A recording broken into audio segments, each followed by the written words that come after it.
Hi, welcome to Gardenville.tv. I'm Catherine. And I'm Susan. It's now towards the end of September. We're out in a lovely country garden filming here and getting just great plants, Susan. Plants I know absolutely nothing about, but I do think they're very nice.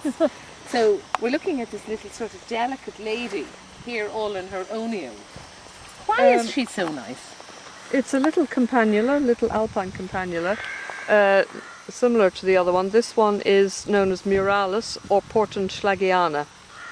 Okay. Excellent for just growing in little corners, growing out of walls. It's a compact little plant. It's a compact little plant, so it does spread. I mean, it does spread. But it's root so itself delicate along here. Yeah. It will spread. But it is delicate. It's got a long flowering season, and it's very useful if you have raised beds or something in your garden, a small garden. If you put it at the edge of your raised bed, it'll tumble down over the edge and everything. And it'll just so it's make useful, it very useful for a small garden. Yeah. And so it's long flowering. So do you mean that will be flowering from the beginning of the summer? Here now, it's absolutely stuffed with flower And there's buds. still loads coming on, and like we're towards the end of September. The end of September now, so this is going to go on flowering for a considerable length of time. Yes. So it's worth putting in. You get good value for money and great, stuff. I think. They're great things. You can buy them actually in very small pots, usually in the alpine section, or you can sometimes get them in bigger. So there would be a place called the alpine There'll section. be an alpine section in a garden centre. Oh, I And see. so what does alpine section mean? It's the type of plant, is it?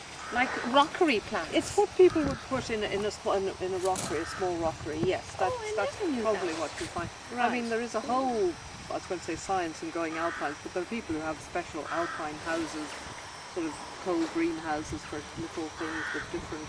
Wow.